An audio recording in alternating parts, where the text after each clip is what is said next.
The winner takes it all, the loser standing small. Beside the victory, it's her destiny. Exactly. তাহলে FIFA World Cup 2026 শেষ। FIFA World Cup 2026-এর champion Spain. Spain for the very second time after 2010 এবারে তারা আর্জেন্টিনাকে হারিয়ে world cup champion হয়েছে, এবং আপনারা তো সবাই দেখেছেন। দেখুন, সব থেকে বড় কথা, আজকে যখন শুট করছি আমি যেটাকে সব থেকে বেশি মিস করছি সেটা হচ্ছে এই বিগত 45 দিন ধরে চলা এই এত বড় একটা কর্মযজ্ঞ, যেটা 4 বছরে একবার আসে। দেখুন, এটা তো ক্রিকেট ওয়ার্ল্ড কাপ নয় যে T20 ফরম্যাটে বছরের পর বছর হবে, তারপরে আরো বিভিন্ন বিভিন্ন ফরম্যাটে আসবে। ফিফা ওয়ার্ল্ড কাপ 4 বছরে একবারই আসে। তো এই বিগত 45 দিন ধরে রাত জাগা বা সেই এক্সাইটমেন্ট যেটা আমরা 4 বছরে একবার করে পাই, আমি সেটাকে খুব খুব খুব মিস করছি। আমার মনে হয় আপনারাও, যারা আমার মতোই ফুটবল ফ্যান, তারাও খুব মিস করছেন। যাই হোক, আজকে ফুটবল নিয়েই কথা বলবো, সেটা হয়তো বুঝতে পেরেছেন। তো যে বিষয়টা নিয়ে আজকে কথা বলবো সেটা হচ্ছে ফিফা ওয়ার্ল্ড কাপ নিয়ে স্টোরিজ উইথ সুমন অ্যান্ড কোম্পানিতে আমরা 2টো এপিসোড করেছি। আপনারা আই বাটনেও দেখতে পাচ্ছেন, এবং তার সাথে সাথে আমরা ডিসক্রিপশন বক্সেও লিংক দিয়ে দেবো। আপনারা বেশ কিছু মানুষ দেখেছেন। আমাদের খুব ভালো লাগবে যদি আপনাদের মধ্যে আরো মানুষ আমাদের আরো এই 2টো এপিসোড দেখেন। তো আজকে কিন্তু আমরা ফিফা ওয়ার্ল্ড কাপ নিয়ে কথা বলবো না, আমরা সেই পার্টিকুলার বিষয়টা নিয়ে কথা বলবো যাকে ঘিরে ফিফা ওয়ার্ল্ড কাপ বিবর্তিত হয়। বা শুধু ফিফা ওয়ার্ল্ড কাপ কেন, এই যে অগণিত ক্লাব ম্যাচেস হয়, বুন্দেস লিগা থেকে শুরু করে ইংলিশ প্রিমিয়ার লিগ থেকে শুরু করে লা লিগা অবধি যা যা ম্যাচেস হয়, সেগুলো যে পার্টিকুলার ব্যাপারটাকে ঘিরে তৈরি হয়, অর্থাৎ সেই ব্যাপারটা হচ্ছে ইজ নাথিং বাট ফুটবল। এই ফুটবল স্পোর্টসের ইতিহাস, ফুটবল এই বলটার ইতিহাস, এইগুলো নিয়ে আমরা কথা বলবো। প্রায় 2000 বছরের পুরনো ইতিহাস নিয়ে আজকে আমাদের এই বিশেষ অনুষ্ঠান, দ্য হিস্ট্রি অফ ফুটবল। আজকের আমাদের শো রানার মমিতা চক্রবর্তী এবং হোস্ট আমি Suman Adhikari. Thank you so much. আপনারা যারা stories with Suman and company দেখছেন, ভালোবাসছেন, ফলো করছেন, প্লিজ আপনাদের বন্ধুদের সঙ্গে শেয়ার করবেন, যাতে আরো মানুষের কাছে আমাদের এই প্রচেষ্টাগুলো পৌঁছে যায়। এবার শুরু করা যাক। ফুটবল এই নামটা শুনলেই আমরা সবার প্রথমে মনে করি যে এটা ইউরোপ মহাদেশের খেলা, অথবা এটা ল্যাটিন আমেরিকার খেলা। কিন্তু যে ফর্ম অফ ফুটবলটা আজকের দিনে খেলা হয়, সেই রকম ফুটবলের জন্ম কিন্তু না ইউরোপে হয়েছিল, না ল্যাটিন আমেরিকায় হয়েছিল। সেটা কোথায় জন্ম হয়েছিল জানেন? ঠিক গেস করেছেন, আমাদের এশিয়া মহাদেশে। সালটা 200 বিসি। তখন হ্যান ডাইনাস্টি চলছে চায়নাতে। তখন হ্যান ডাইনাস্টির অন্তর্গত চীনা সৈন্যরা একটা বাঁশের বাখারি লাগাতো, মাটিতে বাঁশের বাখারি পুঁততো, তার মধ্যে মাছ ধরার জাল লাগানো হতো, আর তার সাথে যেটা দিয়ে খেলা হতো সেটা হচ্ছে একটি চামড়ার বল, এবং খুব সম্ভবত সেটি শূকরের চামড়ার বল দিয়ে খেলা হতো। সেই দিয়ে যে খেলাটা তারা খেলতো, অর্থাৎ সেই খেলাটা খেলা হতো কিন্তু পা দিয়ে, সেখানে কিন্তু হাতের ব্যবহার ছিল না, এবং সেই খেলাটিকে তারা বলতো কুজু। এই কুজু শব্দের অর্থ হলো যেটি পা দিয়ে খেলা হয়, যেখানে হাত ব্যবহার করা হবে না, সেই জন্যই এই খেলাটির নাম ছিল কুজু।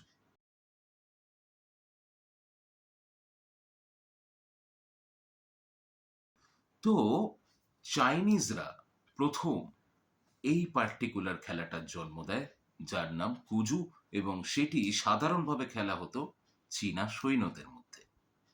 এরপরে আবার একটি এশীয় শক্তি, হ্যাঁ ডেফিনেটলি একটি এশীয় শক্তি, এবং এবারের বিশ্বকাপ মাতিয়ে দেওয়া এবং বেশ কয়েক বছর ধরে আমাদের ফিফা ওয়ার্ল্ড কাপের বিশেষ একটা বড় এশীয় শক্তি জাপান, তারাও কিন্তু এই কুজুর একটা বিশেষ ফর্মে তারা অ্যাডাপশন করলো। সেই ফর্মটাকে কি বলা হলো? সেই ফর্মটার নাম হচ্ছে কেমারি। এই কেমারি কিন্তু একটু অন্যরকম খেলা ছিল। মানে ব্যাপারটা হচ্ছে ফুটবল খেলাই ছিল, পা দিয়েই খেলতে হতো। কিন্তু তারা কোনো টিম ওয়াইজ এই খেলাটা খেলতো না। তারা যেটা করতো সেটা হচ্ছে গোল হয়ে অনেকগুলো মানুষ দাঁড়াতেন এবং তাদের মধ্যে পা দিয়ে এক একবার করে বলটা কিক করা হতো। তারা এটা শৈল্পিক সত্তা খুঁজে পেয়েছিলেন যে বল যখন পায়ের সংস্পর্শে আসে তখন সেটা একটা রিদমের জন্ম দেয়। তারা এই বলের রিদমিক সাউন্ডটা শুনতে ভালোবাসতেন। তো কেমারিকে কখনোই মানে আউট অ্যান্ড আউট যেটাকে বলা হয় ফুটবল খেলা মানে যুদ্ধ ব্যাটল সেটা ছিল না। তারা কিন্তু এটা এবং জাপানে যারা এটা খেলতেন তারা কিন্তু বেশিরভাগই রাজ পরিবারের সদস্য ছিলেন বা কোর্টের সদস্য ছিলেন। তো মেনলি উচ্চবিত্তদের মধ্যেই কিন্তু এই কেমারি এই গেমটার কিন্তু প্রচলন ছিল। এরপর যাদের কথায় আসতে হয় তারা হচ্ছে গ্রিস, অর্থাৎ গ্রিক সৈন্যরা। তারা এক রকমের খেলা খেলতো যে খেলাটি ছিল কিন্তু বেশ ভায়োলেন্ট। এই খেলাটির নাম ছিল এপিস্কাইরোস। এই এপিস্কাইরোস কেমন ধরনের খেলা ছিল? এপিস্কাইরোস একটি খুব ভায়োলেন্ট খেলা ছিল। কারণ মেইনলি গ্রিক সৈন্যরা নিজেদের মধ্যেই খেলাটা খেলতেন এবং কোনো কোনো সময় অপোনেন্ট যাদের সঙ্গে যুদ্ধ করেছেন তারা যুদ্ধে যারা হারতো তাদের কাটা মুন্ডু নিয়েও কিন্তু এপিস্কাইরোস খেলা হয়েছে। তো এই এপিস্কাইরোস কিন্তু শুধুমাত্র পা দিয়ে খেলা হতো না, এটি হাত পা দুরকম মানে হাত পা এই দুটো অর্গান ব্যবহারই কিন্তু একই সাথে করা হতো। সেই জন্য এপিস্কাইরোসকে কিছুটা রাগবি ফুটবলের ধরনের ফুটবল বলা যেতে পারে।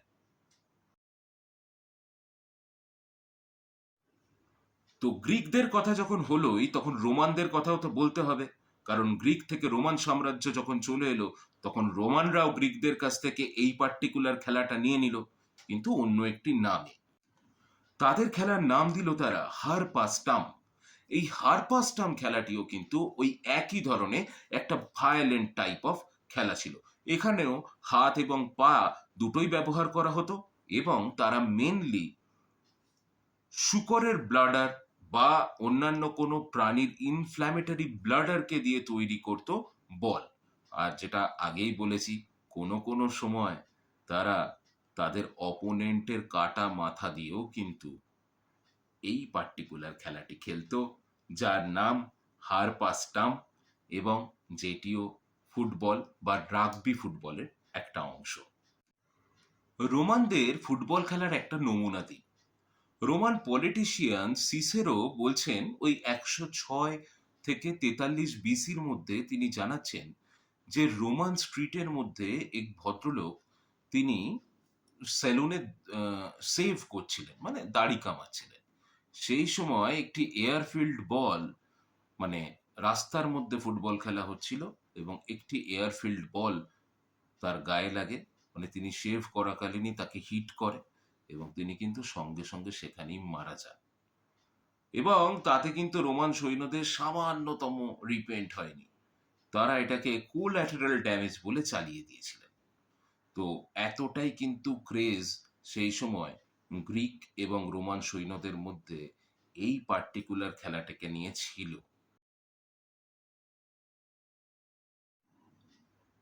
এছাড়া ফিফা এপিস্কাইরোস অর্থাৎ গ্রিক প্যাটার্ন অফ ফুটবলকেই কিন্তু আর্লি ফর্ম অফ ফুটবলের আখ্যা দিয়েছে। এরপরে চলে আসতে হবে ১৩১৪ সাল। ইংল্যান্ডের রাস্তা তখন প্রচন্ড কর্দমাক্ত, কিন্তু সেইখানে হঠাৎ এক ধরনের খেলার জন্ম হলো। সেটাকে বলা হতো the party of the boys with the ball. এবং সেই রাস্তাতে পাড়ার থেকে পাড়া বাড়ির থেকে বাড়ি বিভিন্ন মানুষ রাস্তায় নেমে আসতেন। ইংল্যান্ডের রাস্তায় লন্ডনের রাস্তায় নেমে আসতেন এবং তারা রাস্তায় নেমে একটি চামড়ার বল দিয়ে যে ফুটবলটা খেলতো তার নাম ছিল মব ফুটবল। এই মব ফুটবল কিন্তু তাদের কাছে একটা পার্টি মানে পার্টির একটা অংশ ছিল। তারা সেলিব্রেট করতো মব ফুটবল দিয়ে। বিশেষ করে ছুটির দিন, বিশেষ করে ক্রিসমাস বা ইস্টারের মতো অনুষ্ঠানে লন্ডন তথা ইংল্যান্ডের রাস্তায় যে পার্টিকুলার খেলাটা হতো তার নাম দেওয়া হয়েছিল মব ফুটবল। এবার এই মব ফুটবলের বিশেষত্ব হচ্ছে, এই মব ফুটবলে ইংল্যান্ডের রাজ পরিবার থেকে শুরু করে ইংল্যান্ডের নিম্ন বর্গীয় শ্রেণীর, কারণ আপনারা হয়তো জানেন ইংরেজদের মধ্যে ক্লাস হ্যাট্রেড ওয়াজ ভেরি কমন, কিন্তু এই মব ফুটবলে পাড়ার থেকে পাড়া, বাড়ির থেকে বাড়ি, সেখান থেকে প্রচুর ইয়ং ছেলেরা নেমে আসতো এবং তারা রাস্তার মধ্যে এই ফুটবলটা খেলতো এবং সেটা তাদের কাছে একটা পার্টির উপকরণ হয়ে দাঁড়িয়েছিল। তারা এই ফুটবলটা দিয়ে নিজেদের পার্টি জাহির করত। তবে শুধু মব ফুটবল একমাত্র তাদের আনন্দের উপকরণই ছিল না, তার সাথে সাথে কিন্তু এই মব ফুটবল চলাকালীন অনেক রকমের দুর্ঘটনাও কিন্তু ঘটতো, কিংবা এই মব ফুটবলকে কিন্তু তারা কিছু কিছু কিছু কিছু মানুষ তারা কিন্তু প্রতিহিংসারও একটা জায়গা বলে ধরে নিয়েছিল। মানে ধরে নিন, পাশের বাড়ির ছেলের সঙ্গে আপনার বেশ বেজায় শত্রুতা, এবার আপনি তাকে কিছুতেই ঢিট করতে পারছেন না। এবার যখন মব ফুটবলে আপনি নামছেন এবং আপনার পাশের বাড়ির সেই রাইভাল ছেলেটাও নামছে, তখন আপনি তাকে দিলেন একটা কষে ট্যাকেল করে, মানে এক কথায় ল্যাং মেরে। সে কিছু বলতেও পারলো না, কারণ আপনি তো মব ফুটবল খেলছেন, সেই সময় যা খুশি যার সাথে যা খুশি হতে পারে, এবং সেম জিনিস আপনার সাথেও হতে পারতো। তো মব ফুটবলে কিন্তু এই ব্যাপারগুলোও ছিল। আর হ্যাঁ, মব ফুটবল প্রচন্ড পপুলার হয়েছিল ইংল্যান্ডের বিশেষ করে যুবকদের মধ্যে। কিন্তু এর একটা কনসিকুয়েন্স ছিল, যেটা প্রথমেই বললাম। যেহেতু এই ধরনের ফুটবল বা এই ধরনের কোনো খেলার কোনো নিয়ম ছিল না, মানুষ স্বতঃস্ফূর্তভাবে উল্লাস করতে মাঠে নেমে পড়তো, মাঠে নয় অ্যাকচুয়ালি রাস্তায় নেমে পড়তো একটা ওই চামড়ার বল নিয়ে। সেই জন্য সেখানে বহু রকমের দুর্ঘটনাও কিন্তু ইংল্যান্ডে ঘটেছিল। এবং তার থেকেও বড় কথা, লন্ডনের রাস্তায় মাঝে মধ্যেই প্রচুর যানজটের কারণ হয়ে দাঁড়াতো এই মব ফুটবল। তো খুব স্বাভাবিক, এটা তো প্রশাসনের দৃষ্টি এড়াতে পারে না।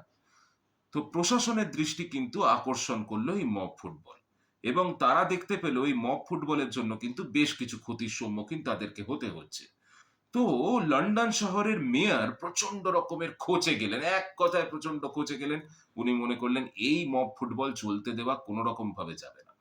তিনি প্রথমেই একটা বিজ্ঞপ্তি জারি করলেন। তিনি বললেন, যারা মব ফুটবল খেলবে বা যারা মব ফুটবল ছুটির দিন বা কোনো অনুষ্ঠানের দিন বাদ দিয়ে যারা সাধারণ দিনে মব ফুটবল খেলতে রাস্তায় নামবে, তাদেরকে কিন্তু প্রথমত জরিমানা করা হবে, এবং তারা যদি তারপরেও না শোনে তাহলে তাদেরকে কিন্তু সোজা জেলে ভরা হবে। তো হলো, সেই রকম সার্কুলার তো জারি হলো, কিন্তু তা দিয়ে কি আর যুবকদেরকে আপনি ভয় দেখাতে পারেন? তো ইংল্যান্ডের নব্য যুবকরা কিন্তু তাতে ভয় পেল না। তারা তাদের খুশি মতো মব ফুটবল খেলতেই থাকলো। তখন এই পার্টিকুলার ইনসিডেন্টের ঘটনাটা মানে অ্যাকচুয়ালি মেয়রের থ্রু দিয়েই চলে গেল রাজার কানে। তো তখন যিনি রাজপাট সামলাচ্ছিলেন, মানে রাজা দ্বিতীয় এডওয়ার্ড, তিনি একটি বিজ্ঞপ্তি জারি করে সোজা জানিয়ে দিলেন এই মব ফুটবলকে আজকে থেকে ব্যান করা হলো। এবং হলো তাই, মব ফুটবলকে ব্যান করা হলো। এই মব ফুটবল যদি ইংল্যান্ডের রাস্তায় কেউ খেলে তাহলে তাদেরকে মানে বহুল জরিমানা করা হবে, এবং তার সাথে অবশ্যই তাদেরকে হাজতবাস করতে হবে। এবং তাতে যেটা হলো, মব ফুটবলের প্রকোপ ইংল্যান্ডের রাস্তায় কিন্তু কমলো। এবং যদি কিছু কিছু মানুষ খেলতো, তারা ডেফিনেটলি রাজপ্রতিনিধিদের সামনে তো খেলতো না, তাই ওপেন রাস্তায় কিন্তু মব ফুটবল তারপর থেকে দেখা গেল না। কিন্তু আরেকটা ঘটনা ঘটলো। 1586 সালে জন ডেভিস নামে একজন ইংলিশ এক্সপ্লোরার তিনি আমেরিকাতে গেলেন, এবং তিনি গিয়ে দেখলেন ল্যাটিন আমেরিকান কান্ট্রিগুলোতে ল্যাটিন আমেরিকান নেটিভসরা এক ধরনের চামড়ার বল বা রবারের বল দিয়ে এক রকমের খেলা খেলে। সেই খেলাটা বেসিক্যালি তারা শুধুমাত্র পা দিয়ে খেলে না, হাত দিয়েও খেলে। কিছুটা তার সঙ্গে সিমিলারিটি পাওয়া যায় বাস্কেটবল বা ভলিবলের। তখন জন ডেভিস তাদেরকে, যেহেতু তিনিও মব ফুটবলে অংশগ্রহণ করেছিলেন কোনো এক সময়, সেই জন্য জন ডেভিস তাদেরকে পা দিয়ে খেলাটাও কিন্তু দেখাতে শুরু করলেন। এবং তারাও মানে আমেরিকানসরাও তারাও কিন্তু এনজয় করতে শুরু করলো এই পার্টিকুলার গেম প্লেটাকে। এইভাবে আমেরিকান কান্ট্রিগুলোতে, বিশেষ করে ল্যাটিন আমেরিকান কান্ট্রিগুলোতেও কিন্তু আস্তে আস্তে এই ফুটবলের প্রচার কিন্তু হওয়া শুরু হলো। কিন্তু তখনও কিন্তু ফুটবলের প্রপার প্রচার হয়নি, কারণ ইংল্যান্ডে ফুটবল বন্ধ। রাজা সেকেন্ড হেনরি তো ফুটবলকে ব্যান করেছিলেন, মব ফুটবলকে। এরপরে হেনরি 3, হেনরি 4 এনারাও ব্যান করলেন মব ফুটবলকে। এক একটা করে সাম্রাজ্য গেছে, কিন্তু মব ফুটবল বা ফুটবলকে কিন্তু তারা কেউ প্রমোট করেনি। কিন্তু পরম্পরায় রাজা অষ্টম হেনরি তিনি কিন্তু ফুটবলের পৃষ্ঠপোষক ছিলেন বলেই শোনা যায়। কারণ 1526 সালে তার শাসন চলাকালীন তিনি নাকি ফুটবল বুট বানিয়েছিলেন তার নিজের ফুটবল খেলার জন্য। এবং 1526 সালের পর থেকেই ইংল্যান্ডে আবার ফুটবল খেলার প্রচলন শুরু হয়। কিন্তু এবার স্ট্রিটে খেলা হতো না, মেনলি ফুটবল খেলার জন্য মাঠ ব্যবহার করা হতো, এবং সেইগুলো স্কুলের মাঠ এবং রাজ পরিবারের মাঠগুলো তার মধ্যে অন্যতম, যেখানে ফুটবল খেলা শুরু হলো আবার। সাহিত্যিক ফিলিপ সিডনির লেখা থেকে আমরা জানতে পারছি যে 1580 সাল নাগাদ ইংল্যান্ডের মহিলারাও কিন্তু ফুটবল খেলতেন, এবং তিনি সেখানে ডেসক্রাইব করেছেন তার একটি পোয়েমে যে ইংলিশ উইমেনরা তারা তাদের স্কার্টটা খুব টাইট করে একটু টাক ঠাই করে পরতো, এবং তারপরে তারাও একটা চামড়ার বল নিয়ে ফুটবল খেলতো। তো এত পপুলারিটি থাকা সত্ত্বেও 1314 সাল থেকে 1667 সাল অবধি ইংল্যান্ডে ফুটবল খেলাটি 30 বার ব্যান করা হয়েছিল। কিন্তু সেই ব্যান কখনো অনেক বছর চলেছে, কখনো 4-5 বছর চলেছে।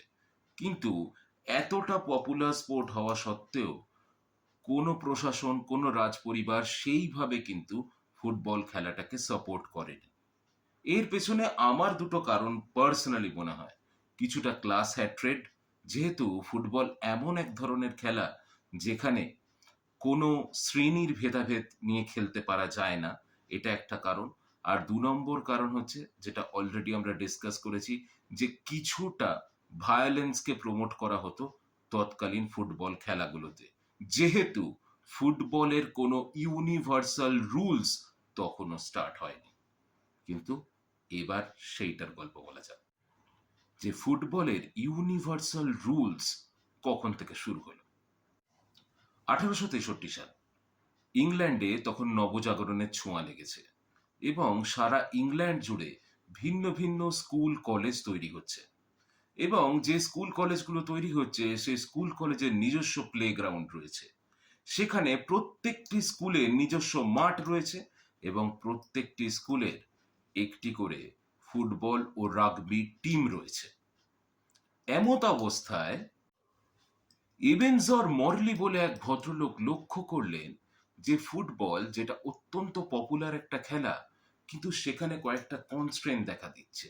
মানে ইংল্যান্ডের এ স্কুল বা ইংল্যান্ডের বি স্কুল, দুটো টিমেরই ফুটবল টিম রয়েছে, কিন্তু কোনোদিন এ স্কুলের একটি ছেলে বি স্কুলের একটি ছেলের সঙ্গে ফুটবল খেলতে পারছে না। কিন্তু প্রশ্ন উঠতে পারে কেন?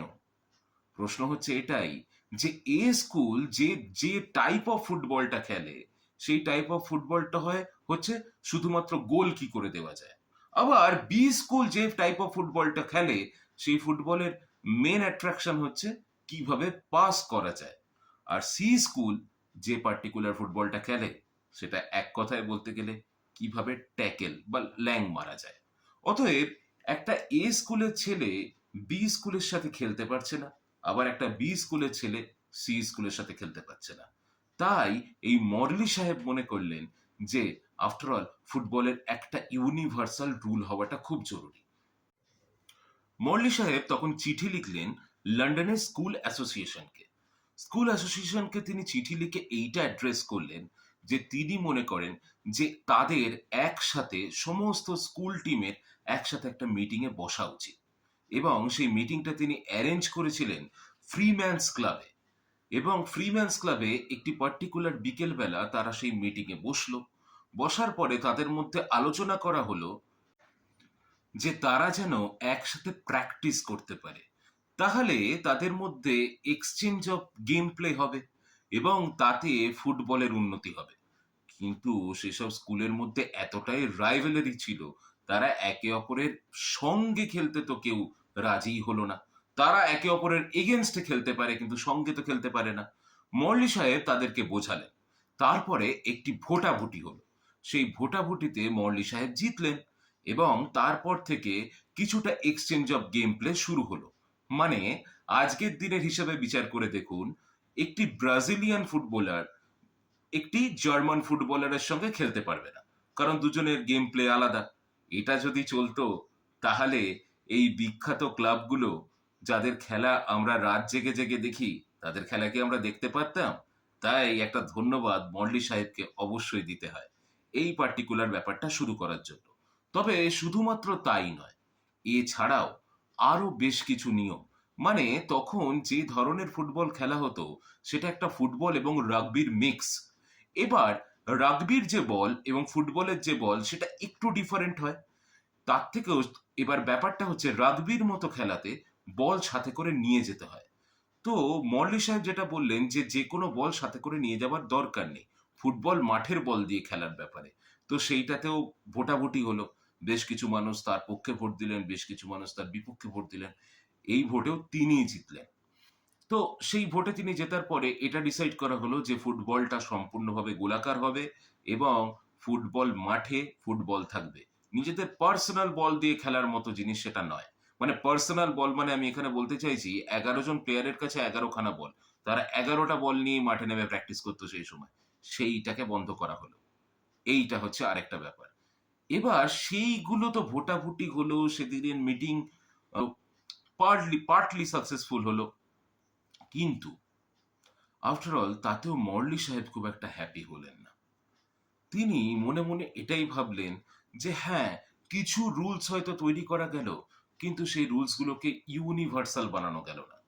সেই জন্য সেদিন যখন তিনি সেই মিটিং শেষে বাড়ি ফিরলেন, তিনি প্রথমেই যে কাজটা করলেন, বাড়ি এসে তিনি ১৩ খানা ফুটবলিং রুল লিখলেন।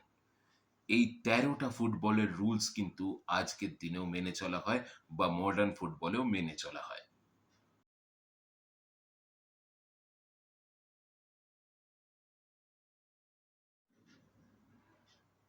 ঠিক এই সময়ের কাছাকাছি সময়ই মানে ১৮৫৭ সালে শেফিল্ড এফসি এই পার্টিকুলার ক্লাবটি ফর্ম হয়, যেটি ইংল্যান্ডের সর্বপ্রাচীন ফুটবল ক্লাব। এবং ১৮৬২ সালের ২৯শে ডিসেম্বর একটি পার্টিকুলার ফুটবল ম্যাচ আয়োজন করা হয়, শেফিল্ড এফসি বনাম হালামের ম্যাচ। যে ম্যাচটির একটি পার্টিকুলার কভারেজ হয়েছিল সেই সময়। তবে এই সময়ে সবথেকে প্রাচীন ফুটবল ক্লাব যেটা ডকুমেন্টেড রয়েছে সেটা কিন্তু ইংলিশ ক্লাব নয়, সেটি হচ্ছে স্কটল্যান্ডের ক্লাব, যার নাম ছিল দ্য ফুটবল ক্লাব। সেটি স্থাপন হয়েছিল ১৮২৪ সালে এবং সেটি ১৮৪১ সালে তার রেজিস্ট্রেশন কমপ্লিট করেছিল। এরপরে আমরা বলতে পারি শেফিল্ড এফসি একটা দ্বিতীয় ক্লাব, যেটা ইংল্যান্ডের সব থেকে প্রাচীনতম ক্লাব। এবার আপনাদেরকে তো আগেই বলেছি যে ইংল্যান্ডে যে বলটা নিয়ে ফুটবল খেলা হতো সেইটা ছিল হচ্ছে অ্যানিমেল ব্লাডার দিয়ে তৈরি। মানে মেনলি শূকরের মানে পিগস ব্লাডার দিয়ে তৈরি। কারণ ওরা চামড়ার বল পছন্দ করতেন, কারণ যাতে বলের শেপটা ঠিক থাকে। কিন্তু এই বলের একটা ইনভেনশন হলো। দুজন কবলার বা মুচি, যাদের নাম হচ্ছে রিচার্ড লিন্ডন এবং উইলিয়াম গিলবার্ট, এরা অ্যাকচুয়ালি এক রকমের বল তৈরি করলো যেটা রাবার ব্লাডার দিয়ে তৈরি। এবং সেই পার্টিকুলার বল প্রথমে কিন্তু ইংল্যান্ডে একেবারেই জনপ্রিয় হয়নি, বরঞ্চ সেই বল রপ্তানি হতে শুরু করে ইউএসএ। এবং ইউএসএ তে এই পার্টিকুলার রাবার বল কিন্তু অনেক বেশি জনপ্রিয় হতে শুরু করে। পরে যদিও ইংল্যান্ড সেই বলকে অ্যাডাপ্ট করেও নেয় এবং লিন্ডন সাহেব তিনি কিন্তু এই রাবার বল তৈরি করার জন্য ইউএস গভর্নমেন্টের কাছ থেকে মেডেল পর্যন্ত পান। আবার একটু শেফিল্ডস ক্লাবকে নিয়ে বলতে হবে। শেফিল্ডস ফুটবল অ্যাসোসিয়েশন, তারা কিন্তু 1857 সালে ফর্মড হলেও 1870-এর দিকে তারা কিন্তু নর্দার্ন ইংল্যান্ড এবং নর্দার্ন এবং মিড অফ দ্য ইংল্যান্ড পোর্শনের সব থেকে বড় ফুটবলীয় শক্তি হয়ে দাঁড়ায়। তারা, তাদের কিছু কোড ছিল, যে কোডগুলো পরবর্তীকালে মডার্ন ফুটবলে কিন্তু ব্যবহার করা হয়। মানে তারা যখন ফুটবল খেলতো, তারাই কিন্তু এই ফ্রি কিক, কর্নার বা ওই বার পোস্টের কনসেপ্ট কিন্তু শেফিল্ডস ফুটবল ক্লাবই নিয়ে এসেছিল। এবার শেফিল্ডস ফুটবল ক্লাবের একটা রাইভাল ফুটবল অ্যাসোসিয়েশনও ছিল, সেটা হচ্ছে লন্ডন ফুটবল অ্যাসোসিয়েশন। মানে যেমন চেলসি ভার্সেস শেফিল্ডস, এইরকম ব্যাপারটা। তো লন্ডন ফুটবল অ্যাসোসিয়েশনের সঙ্গে শেফিল্ডস অ্যাসোসিয়েশনের বিভিন্ন ব্যাপার নিয়ে মতানৈক্য হতো। তো কোনো কোনো সময় লন্ডন ফুটবল অ্যাসোসিয়েশনের মতামত গ্রাহ্য হতো, কোনো কোনো সময় শেফিল্ডস ফুটবল অ্যাসোসিয়েশনের মতামত গ্রাহ্য হতো। বাট এই দুটো অ্যাসোসিয়েশনই কিন্তু আফটার অল মডার্ন ফুটবলের অনেক অনেক জিনিস কিন্তু দিয়েছিল সেই সময়, যেগুলো মডার্ন ফুটবলে এখন ব্যবহার করা হয়। এবার ইংরেজরা তো আমেরিকা বা ল্যাটিন আমেরিকাতেও ফুটবলটা কিছুটা নিয়ে গিয়েছিল, কিন্তু এশিয়া তথা ওশিয়ানিয়ার আরেকটা পোর্শনের কথাও কিন্তু এখানে বলাটা খুব জরুরি। ওশিয়ানিয়া মানে নিউজিল্যান্ড এবং অস্ট্রেলিয়া। বিশেষ করে অস্ট্রেলিয়া এবং নিউজিল্যান্ডে রাগবি কিন্তু বেশ জনপ্রিয় ছিল। কিন্তু তার সাথে সাথে এই 1860-এর পর থেকে ফুটবলও কিন্তু আস্তে আস্তে পপুলার হতে শুরু করে। এবং সেই ফুটবলের যে নিয়মটা অস্ট্রেলীয়রা বা ওশিয়ানিয়ানরা যে নিয়মে ফুটবলটা খেলতো, সেই নিয়মটা একটু আলাদা ছিল। That was nothing but a mix of rugby and football. কিন্তু পরবর্তীকালে তারা কমপ্লিটলি ফুটবলও কিন্তু অ্যাডাপ্ট করেছিল। 1870 সালের পর থেকেই আস্তে আস্তে ফুটবলের একটা গ্লোবালাইজেশন শুরু হয়। বিশেষ করে ব্রিটিশরা সেই সময় উপনিবেশ স্থাপনের জন্য বা বিভিন্ন কাজে যে দেশেই যেত, সেখানে তারা কিন্তু তাদের ফুটবলিং সেন্স এবং ফুটবলও ক্যারি করে নিয়ে যেত। এবং যে দেশেই তারা উপনিবেশ স্থাপন করত বা কাজের জন্য যেত, সেই দেশের নেটিভদেরও কিন্তু তারা ফুটবল খেলাটা শেখাতো। তার থেকেই কিন্তু ফুটবলের একটা ব্যাপক প্রসার হয়। যেমন 1872 সালে আমাদের কলকাতাতেই ব্রিটিশরা ফর্ম করে দ্য ক্যালকাটা ফুটবল ক্লাব। যদিও সেই ক্যালকাটা ফুটবল ক্লাব বেশি দিন চালাতে তারা পারেনি, কারণ ব্রিটিশ ক্লাবরাও কিন্তু তখন এখানে চলে এসেছিল। এই সময় 1889 সালে কলকাতার প্রথম ফুটবল ক্লাব, যেটা অবশ্যই ইন্ডিয়ানদের দ্বারা তথা বাঙালিদের দ্বারা তৈরি ফুটবল ক্লাব ফর্মড হয়, যার নাম মোহনবাগান। এরপরে 1891 সালে মোহামেডান, তারপর 1911 সালে সেই বিখ্যাত ম্যাচ ইস্ট ইয়র্কশায়ার রেজিমেন্টকে 2-1 গোলে হারিয়ে মোহনবাগানের ঐতিহাসিক আইএফএ শিল্ড জয়। 1911 সালে মোহনবাগান আইএফএ শিল্ড জয় করার 9 বছর পরে 1920 সালে ফর্ম হয় কলকাতার তৃতীয় বড় ক্লাব, যার নাম ইস্ট বেঙ্গল ক্লাব। এবার একটি বিশেষ ঘটনায় ফিরে আসতে হয় আবার। এবেনজর মরলি সাহেব, যিনি ফুটবলের গ্লোবালাইজেশন চেয়েছিলেন, যিনি ফুটবলের রুলস চেয়েছিলেন এবং যিনি ফুটবলের গভর্নিং বডি চেয়েছিলেন, তার স্বপ্ন সার্থক হয় 1904 সালের 21শে মে। 1904 সালের 21শে মে ফর্মড হয় ফেডারেশন ইন্টারন্যাশনাল দি ফুটবল অ্যাসোসিয়েশন, অর্থাৎ ফিফা। এই ফিফা যখন ফর্ম হয়, তখন ফিফা যে দেশগুলি নিয়ে ফর্ম করেছিল, যে দেশগুলির রিপ্রেজেন্টেটিভ মিলে ফিফা ফর্মড হয়েছিল, সেগুলি হলো Belgium, Denmark, France, Sweden, Switzerland, Netherlands এবং জার্মানি। পরবর্তীকালে আরও 211টি দেশ ফিফার সঙ্গে যুক্ত হয়। এবার এই ফিফা ফুটবল এবং ফিফা ফুটবল ওয়ার্ল্ড কাপ, এইগুলোর ব্যাপারে আমরা অলরেডি দুটো পর্ব করেছি। আপনারা চাইলে আমাদের ফিফা ওয়ার্ল্ড কাপ নিয়ে স্পেশাল দুটি পর্ব চেক আউট করে দেখতে পারেন। তাই ফিফা নিয়ে আমরা আর বিশেষ আলোচনা এখানে করব না। খালি আজকের ভিডিও আমি একটা ছোট্ট ঘটনা বলে শেষ করতে চাই। 1914 সাল, প্রথম বিশ্বযুদ্ধের দামামা বেজে গেছে। মিত্রশক্তি এবং অক্ষশক্তি একে অপরের বিরুদ্ধে ঝাঁপিয়ে পড়েছে। লড়াই তখন গুরুতর জায়গায়। এই রকম একটি সময়ে ইংল্যান্ড এবং ফ্রান্সের একটি সীমান্তবর্তী অংশে জার্মান সৈন্য এবং ইংরেজ সৈন্যরা ছাউনি দিয়ে রয়েছে।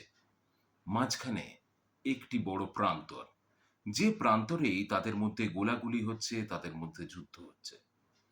হঠাৎ এক বিকেলে কয়েকজন তরুণ জার্মান সৈন্য এবং কয়েকজন তরুণ ব্রিটিশ সৈন্য হঠাৎ করেই সেই প্রান্তরের মধ্যে একটি চামড়ার বল পড়ে থাকতে দেখে। হয়তো আশেপাশের কোনো গ্রামের কোনো বাচ্চা ছেলে সেই গ্রাম থেকে চলে যাবার সময় সেই বলটি হয়তো সেখানে ফেলে রেখে গিয়েছিল।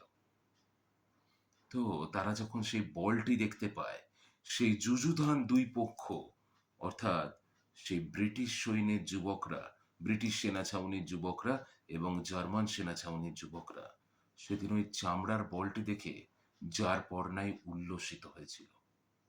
তাই যুদ্ধ চলাকালীন অবস্থাতেও তারা নিজেদের মধ্যে 2 ঘন্টার ফুটবল খেলেছিল। ইমাজিন করতে পারেন, যুদ্ধ চলছে, তারা হয়তো কিছুক্ষণ পরেই একে অপরের এগেনস্টে বন্দুক তাক করবে, কিন্তু তার আগেও তারা একে অপরকে বলেছিল লেটস প্লে। 2 ঘন্টার ফুটবল ম্যাচ খেলা হয়েছিল ব্রিটিশ সৈন্য এবং জার্মান সৈন্যদের মধ্যে। এর থেকে একটা জিনিস বোঝা যায়, এই যে আজকেও এই যে যুদ্ধ বিধ্বস্ত পৃথিবী, সেইখানে ফিফা ওয়ার্ল্ড কাপ যে কিছুদিন আগে সংঘটিত হলো, সেটা আমার মনে হয় আপামর বিশ্ববাসীকে কিছু সময়ের জন্য হলেও এই যুদ্ধের ভয়াবহতা থেকে একটু মুক্তি দিতে পেরেছিল। না না না, যুদ্ধের ক্ষয়ক্ষতি, যুদ্ধের যে ভয়াবহতা, সেখান থেকে চিরমুক্তি কখনোই সম্ভব না যেখানে যুদ্ধ চলছে। কিন্তু football is a beautiful game, এটা আজকের দিনের স্লোগান। কারণ ফুটবল আমাদের অনেক মন খারাপ, অনেক যন্ত্রণা, অনেক কিছু থেকেই আমাদেরকে মুক্তি পেতে শেখায়। ফুটবল আমাদের বাঁচতে শেখায়। ফুটবল আমাদের টিম ম্যান হতে সাহায্য করে। আর ফুটবল আমাদের সব থেকে বেশি যেটা শেখায়, পড়ে গিয়ে ধুলো ঝেড়ে কিভাবে উঠে আসতে হয়। So that's why this is the beautiful game. দেখুন না, আপনারা যে দলের সমর্থক, হয়তো সেই পার্টিকুলার দেশে আপনি কখনো যাননি, বা সেই পার্টিকুলার ক্লাবের খেলা কোনোদিন তাদের গ্যালারিতে বসেও দেখেননি, কিন্তু সেই পার্টিকুলার দল বা সেই পার্টিকুলার ক্লাব যাকে আপনি সমর্থন করেন, সেই দল যখন পিছিয়ে থাকে বা সেই দল যখন একটা পেনাল্টি পায়, তখন আপনি আপনার ইষ্ট দেবতার কাছে প্রার্থনা করেন, আপনার হৃদস্পন্দন কিছুক্ষণের জন্য স্তব্ধ হয়ে যায়। This is the beautiful game. এবং এই পার্টিকুলার গেম গোটা পৃথিবীকে ইউনাইট করেছে। সো উইথ দিস নোট আজকের এপিসোড এখানেই শেষ করছি। কেমন লাগলো আজকের এপিসোড প্লিজ আমাদের জানাতে ভুলবেন না। আর ফিফা ওয়ার্ল্ড কাপ নিয়ে এপিসোড দেখতে চাইলে আমাদের যে পূর্বতন 2টো এপিসোড রয়েছে সেগুলো প্লিজ চেক আউট করবেন। আজকে আমার এই পার্টিকুলার এপিসোডে আমাকে বিশেষভাবে সহায়তা করেছে আমার শো রানার মমিতা চক্রবর্তী, আর আমি এই অধম সুমন অধিকারী যে হোস্ট করলাম আপনাদের কাছে। প্লিজ আমাদেরকে জানাবেন, আমাদের সঙ্গে থাকবেন। নেক্সট উইকে আমরা ডেফিনেটলি নিয়ে আসছি একটা সম্পূর্ণ নতুন এপিসোড আপনাদের কাছে। টিল দেন সবাই ভালো থাকবেন, সাবধানে থাকবেন, এনজয় করবেন। Good night.